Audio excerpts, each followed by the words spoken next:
Welcome to Morning Java, brought to you as always by GetGo Cafe and Market. You know what you can get at GetGo in the morning? Coffee. Fresh brewed espresso coffee out of an Italian espresso machine. You can always get a hot one, but in this occasion, it's summer. You might want a cold one or even a frozen espresso. Get to GetGo Cafe and Market today to get yours. Absolutely. Yeah, good stuff. I'm gonna need some coffee to get through the rest of the week. Just this day would help. Just this day would help, but it's a Monday. It's a good Monday. The Pirates had a 7-1 win, ended their losing streak. They finally were able to capitalize with runners in scoring position. They hadn't got a single hit in the series against the Cubs in Chicago with runners in scoring position until this game, but they finally capitalized. Yeah, they were able to get a big shot from Gregory Polanco, a bases-loaded triple. Yeah. That was a big hit for him. Mm-hmm. Maybe he'll finally get going a little bit schneid. and start. He's hitting the ball hard a lot, most of the time, I should say. He's also striking out a lot, but you'd like to see him consistently start finding some of those holes. His batting average on balls put in play is pretty bad, so some of that's bad luck. But again, the strikeouts are way too many. And so if they can get him going, they've got that rotational thing going in the outfield. I know people are complaining about that. They want to play the hot guy. Yeah. At the same time, it behooves them if they get all four guys going at the same time. That would be nice, too. And the other part of the biggest part of the story I thought of the day was Ivan Nova's back in the rotation, and he pitched pretty well. 8 strikeouts. I think it was, 5 2/3 innings. But a good day bringing him back against a Cub lineup that normally gives the Pirates trouble. Yeah, he had some sharp stuff yesterday as well. And so... that could bolster the rotation a little bit. We'll see if that happens. So the other news, of course, Dale, is the Pirates. They made a few moves, not like major ones, but ones that if you're keeping your eyes on them, might change up how you're looking at the future of this Pittsburgh Pirates lineup. Well, you mentioned the activation of Ivan Nova, and to do that, they had to send down a pitcher, which in this case was Nick Kingham. Get him down, keep him basically on his regular pitching rotation. Then you also have the move of sending down Adam Frazier to bring up Jacob Stallings because of the Francisco Cervelli injury. Interesting move that went along with that was the move of Jung-Ho Kang from Single A up to Triple A Indianapolis to see if he can get a little more in tune with some of the breaking balls and those kind of things that he's going to see once he returns to the major leagues, which could be soon. How soon do you really realistically think that he could rejoin the Pirates?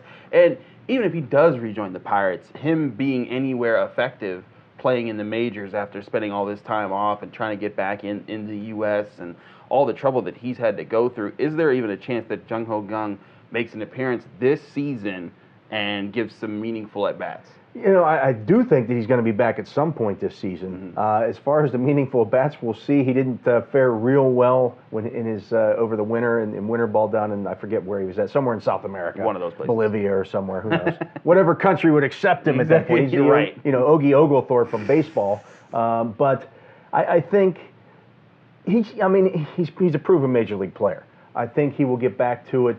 It's going to take some time, but he was crushing the ball at Single A. Now you move him up to Triple A and see if he can hit some of these pitchers like a Nick Kingham, guys who have gotten their feet wet at the major league level, but may not, they're just not on a major league roster right now. I'm sure it'll be important for him to get his feet wet back in playing some competitive baseball.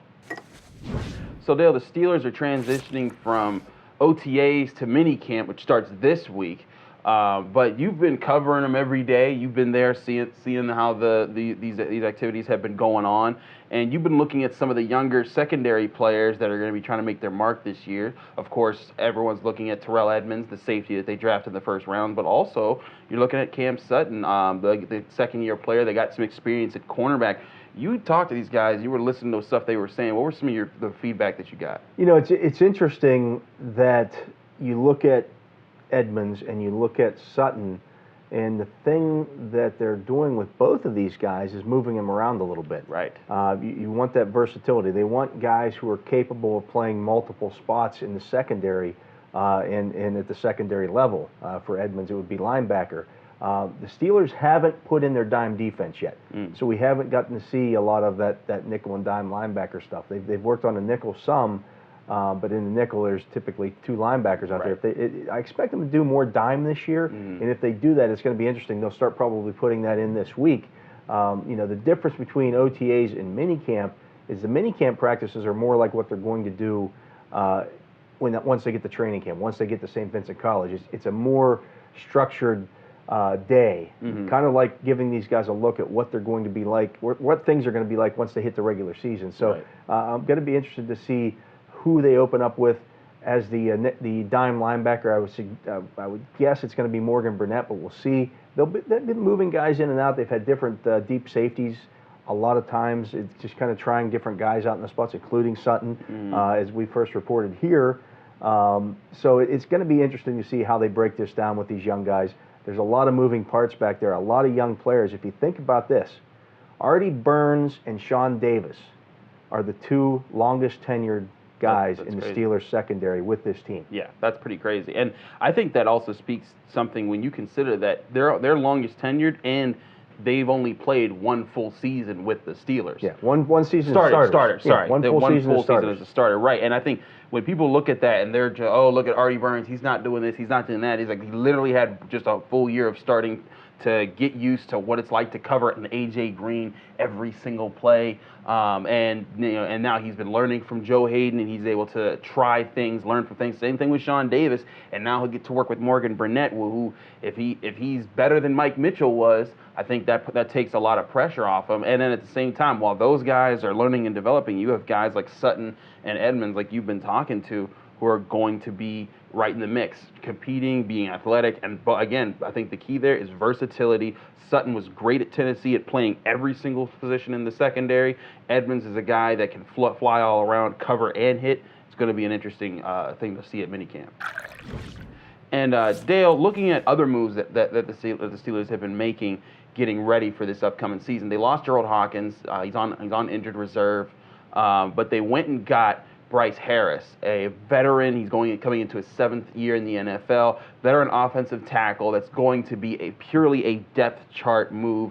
He's going to be an emergency backup type of situation. I think if either Gilbert or Villanueva go down, this is if he makes the roster. That's another question, because I think they like some Matt Filer, and they're going to give Okorafor some chances to show what he's got in this preseason. So he's going to have to beat out some younger guys.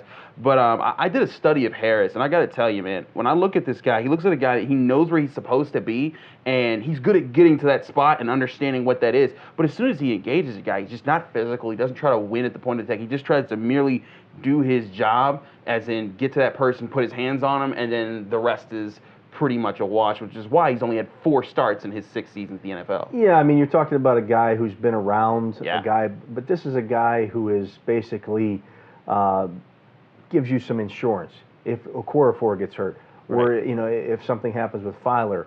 They need bodies there, and at this time of the year, you're just not going to be able to find guys on the street that are ready. If they could play, they would be somewhere right now. So you're going out, you're getting a guy who's got some NFL ability, obviously. He's been around for 7 years. He's appeared in almost 40 games, but at the same time, he's not, a starter type guy.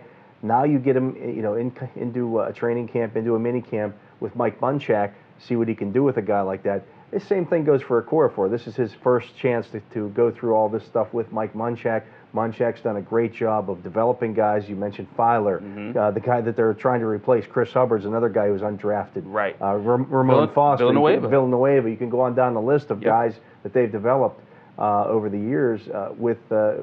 They always seem to find those undrafted free agent type offensive linemen, and they're able to turn them into something. It's really like getting bonus draft picks. Right, and that's such an asset when you can get those guys, plug them into your offensive line, because they did invest in their line. They got Pouncey, DeCastro, and Gilbert, 1st and 2nd round picks right there. But when you get those guys that can fill out the rest of your line like that, it's such a big help. Now Harris, I think that his growth is. I'm not certain if his growth is something that's attainable now, or if this is just who he is, because he's been in the NFL. You can refine some things a little bit. And that's my like for example, in the study I did and I put on the website last week.